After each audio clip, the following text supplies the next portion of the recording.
दोस्तों good evening. अच्छा, market में जो है अच्छी तेजी जरूर रही, लेकिन जाते जाते आखिरी आधे घंटे में एक अच्छी खासी जो है गिरावट देखने को मिली है। तो क्या अगले हफ्ते मंडे को जो है मार्केट वापसी कर सकता है या फिर जो है प्रॉफिट बुकिंग का दौर चालू हो सकता है? तो ये सारी चीजें हम डिस्कस करेंगे, निफ्टी बैंक निफ्टी की एनालिसिस करेंगे, स्टॉक्स की चर्चा करने का प्रयास करेंगे। स्वागत है आपका आपके अपने चैनल टीके मनी में। मेरा नाम है त्रिभुवन सर्टिफाइड इन इक्विटी डेरिवेटिव्स में। जो नए लोग हैं टेलीग्राम चैनल पर आ सकते हैं, टीके मनी सर्च करना है। 17,100 मेंबर्स पहले से टेलीग्राम पे हैं, 17,100 के आसपास लोग पहले से टेलीग्राम पे हैं। टीके मनी सर्च करना है, टेलीग्राम पे आ जाना है। टीके मनी सर्च करना है और टेलीग्राम पे आपको जो है पहुंच जाना है। चलिए चर्चा की शुरुआत करते हैं। सबसे इंपॉर्टेंट मार्केट यानी निफ्टी। देखिए मार्केट में जो है डाउ जोन्स यूएसए मार्केट लगभग 150 पॉइंट्स अप था और जो डाउ फ्यूचर्स हैं वो 150 पॉइंट लगभग नीचे थे।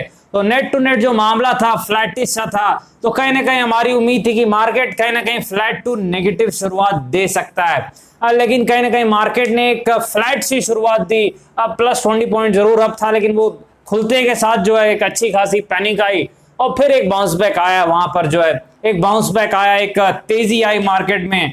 अच्छी खासी चाल निचले स्तर से आप कह सकते हैं 100 पॉइंट्स की जरूर आई, लेकिन धीरे धीरे जो 15,860 के आसपास से जो है एक अच्छी खासी प्रॉफिट बुकिंग भी स्टार्ट हुई है, क्योंकि 15,900 के आसपास रेजिस्टेंस था, वहां तक तो नहीं जा पाया, लेकिन तकरीबन 865 तक जरूर ये पहुंचा और वहां से पिटाई का दौर स्टार्ट हो गया। एक अच्छी खासी जो है गिरावट 2:30 बजे के बाद जो शो होता है वो फ्राइडे शो चालू हो गया और एक अच्छी खासी गिरावट आई। अच्छा, अब आगे क्या हो सकता है मार्केट में डिस्कस करने के लिए पहली चीज विक्स है। विक्स कंट्रोल में 13 के नीचे मेरे ख्याल से, तो वो ठीक है। दूसरी चीज ऑप्शन चेन एनालिसिस डेटा। देखिए इस वक्त जो है सबसे ज्यादा पुट राइटिंग और इंपॉर्टेंट पुट राइटिंग जो हम देख रहे हैं वो 15,500, यानी ये सपोर्ट का काम अगले ही हफ्ते कर सकता है एक्सपायरी में, यानी ये जो एक्सपायरी हो रही है उसमें। और जो रेजिस्टेंस यानी सबसे ज्यादा मंदी वाले कॉल राइटर कहां पर बैठे हुए हैं, 16,000 पर जो सबसे ज्यादा मंदी वाले यानी कॉल राइटर बैठे हुए हैं, तो वो एक रेजिस्टेंस का काम इस एक्सपायरी में कर सकता है। जो हफ्ते की एक्सपायरी है उसमें हो सकता है। तो ये तो हमें टेक्निकल कुछ जोन मिल गया है, लेकिन हमें लेवल चाहिए भाई ट्रेडिंग करने के लिए, तो वो लेवल हम चार्ट पर देखते हैं। देखिए पहली चीज है मार्केट का रेजिस्टेंस सपोर्ट काम पर है। देखिए पहली चीज क्लियर है कि मार्केट का जो बिग रेजिस्टेंस है वो अभी भी सेम है जो पहले था। 15,950 के आसपास जो है ये बिग रेजिस्टेंस है, लेकिन आपको एक चीज याद रखनी भाई, एक छोटा रेजिस्टेंस भी है, वो 15,860 के आसपास है। तो मार्केट के लिए जो रेजिस्टेंस है बिग वो 15,950 के आसपास है, लेकिन जो स्मॉल रेजिस्टेंस है वो वहीं से जहां से आज पिटाई चालू हुई थी, जहां से आज गिरावट चालू हुई है, 15,860 के आसपास का जो जोन है ये मार्केट के लिए एक शॉर्ट टर्म छोटा रेजिस्टेंस का काम जरूर कर सकता है, बड़ा नहीं छोटा, ये चीज आपको याद रखनी है। तो 15,860 है। अब देखिए सपोर्ट हमें चेक करना होगा कहां पर मार्केट का सपोर्ट हो सकता है। देखिए पहली चीज जो हमें सपोर्ट के लिए देखना है, थोड़ा चार्ट को पीछे ले जाना पड़ेगा ताकि हमें कुछ ठीक ठाक टेक्निकल लेवल्स मिले। देखिए फर्स्ट सपोर्ट जो मार्केट के लिए है वो सेम है जो हमने कल भी डिस्कस किया था, 15,700 के आसपास फर्स्ट सपोर्ट है मार्केट का। चीज आपको याद रखनी है, लेकिन ये तभी काम करेगा जब मार्केट फ्लैट टू पॉजिटिव या हल्का नेगेटिव खुले और शुरुआत में ही जो है अब बहुत जबरदस्त चाल आके ये सपोर्ट ब्रेक ना हो जाए शुरुआती 2-3 मिनट में, अदरवाइज ये काम कर जाएगा। ऐसा होता है तो फिर नहीं करेगा और फिर हमें बड़े सपोर्ट की तरफ जाना पड़ेगा।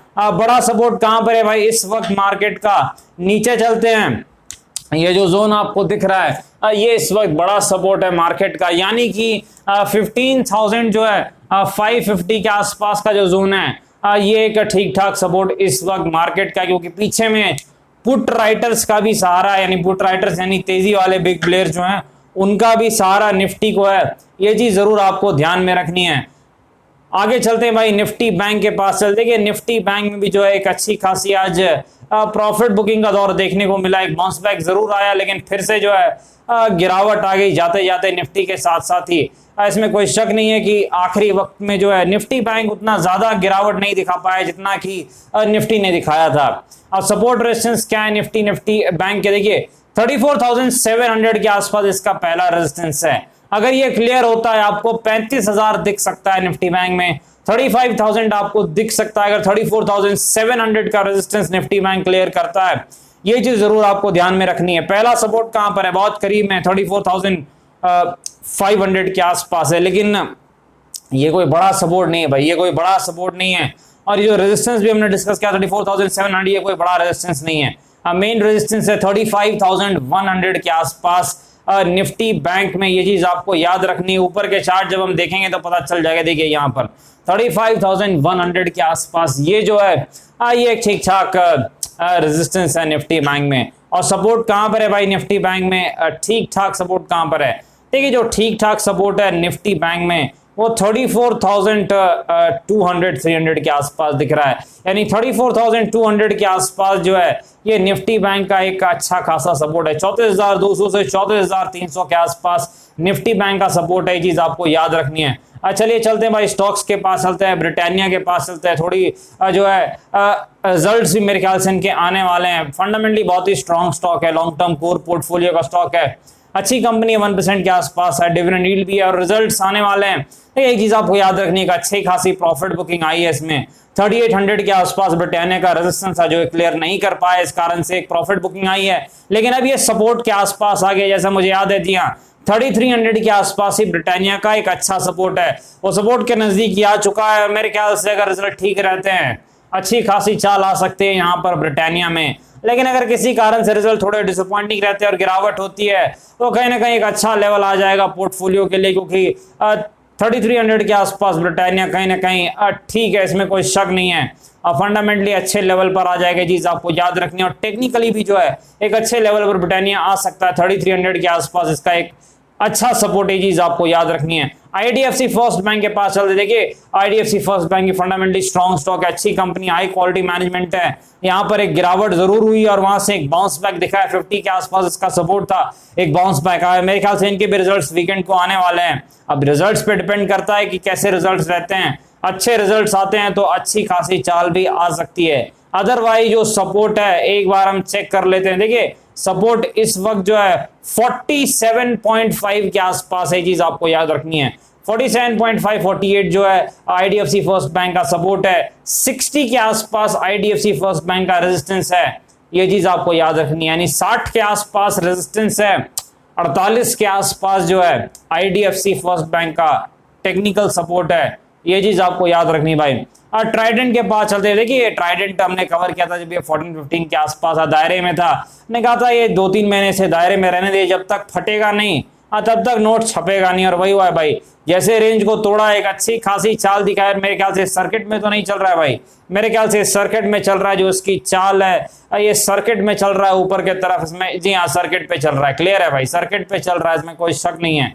अब देखिए इसका कोई रेजिस्टेंस मुझे चार्ट पर दिख नहीं रहा है, क्योंकि ऊपर खुला आसमान है तो रेजिस्टेंस तो हम कुछ कह नहीं सकते। सपोर्ट जरूर 18 के आसपास एक शॉर्ट टर्म छोटा सपोर्ट जरूर है, लेकिन ऊपर रेजिस्टेंस नहीं है, क्योंकि ये ऊपर खुला आसमान है, जिसमें कोई शक नहीं है। तो मानसिक लेवल 25 एक रेजिस्टेंस का काम कर सकता है, लेकिन टेक्निकली कोई सपोर्ट नहीं है, चीज आपको जरूर याद रखनी है। क्योंकि वॉल्यूम के साथ बाइंग आई है, एक अच्छी तेजी आई, हो सकता है कुछ न्यूज हो या तो रिजल्ट्स आने वाले हो या आ चुके हो, कुछ तो बात है भाई। चाल बड़ी अच्छी आ रही है, इसमें कोई शक नहीं है। आगे बढ़ते भाई रिलायंस इंडस्ट्रीज के पास चलते हैं। अच्छी खासी प्रॉफिट बुकिंग आ रही है रिलायंस इंडस्ट्रीज में, 2250 के आसपास के रेजिस्टेंस से क्लियर कट ब्रेकडाउन, एक गिरावट का दौर दिखा है। फंडामेंटली आपको पता है रिलायंस बहुत ही स्ट्रॉन्ग स्टॉक है, लॉन्ग टर्म कोर पोर्टफोलियो का स्टॉक है, और कहीं ना कहीं जो है 2000 के आसपास एक स्मॉल सपोर्ट भी है रिलायंस का। यहां से एक बाउंस बैक दिखाने की क्षमता रखता है रिलायंस, लेकिन अगर किसी कारण से सपोर्ट ब्रेक होता है तो फिर अगला बड़ा सपोर्ट 1850-1900 का जो जोन है वही है रिलायंस में, जहां से रिलायंस अक्सर और हर बार तकरीबन जो है अब पलटी मारता है, इसमें कोई शक नहीं। चीज आपको याद रखनी है 1850-1900 का जो जोन है वहां से रिलायंस पलटी मारता है, चीज जरूर आपको ध्यान में रखनी है। फंडामेंटली अच्छा स्टॉक है, इसमें कोई शक नहीं। आगे बढ़ते भाई डॉक्टर लाल पैथलैब, जबरदस्त तेजी आई है, फंडामेंटली स्ट्रॉन्ग स्टॉक है, और अभी तो कहीं ना कहीं ऐसे स्टॉक्स में काफी फायदा भी है, एक अच्छी खासी जो है चाल है, क्योंकि प्रॉफिटेबिलिटी भी अच्छी है। लेकिन यहाँ पर आज मेरे ख्याल से आज इनके रिजल्ट्स हैं तो शायद रिजल्ट्स आ चुके हैं, इस कारण से ये गिरावट हुई हो। कहीं ना कहीं बहुत अच्छी चाल के बाद एक अच्छी खासी प्रॉफिट बुकिंग है भाई, 4000 से सीधे 3500 आया, तो एक तगड़ी प्रॉफिट बुकिंग आज देखने को मिली है इसमें। इसमें कोई शक नहीं है। हो सकता है रिजल्ट इंपैक्ट हो, कहीं ना कहीं टेक्निकल सपोर्ट रेजिस्टेंस एक बार हम चेक कर लेते हैं। फंडामेंटली तो स्ट्रॉन्ग स्टॉक है, लेकिन बहुत ज्यादा दौड़ चुका था, तो एक रिजल्ट्स के आसपास प्रॉफिट बुकिंग की तो उम्मीद थी भाई। चाहे रिजल्ट्स अच्छे आए, चाहे रिजल्ट थोड़े नॉर्मल भी आए, लेकिन वो तो होता है भाई, जब स्टॉक बहुत दौड़ जाता है तो एक प्रॉफिट बुकिंग आ जाती है, इसमें कोई शक नहीं है। सपोर्ट कहां पर है? 3200 के आसपास जो है इसका पहला सपोर्ट है।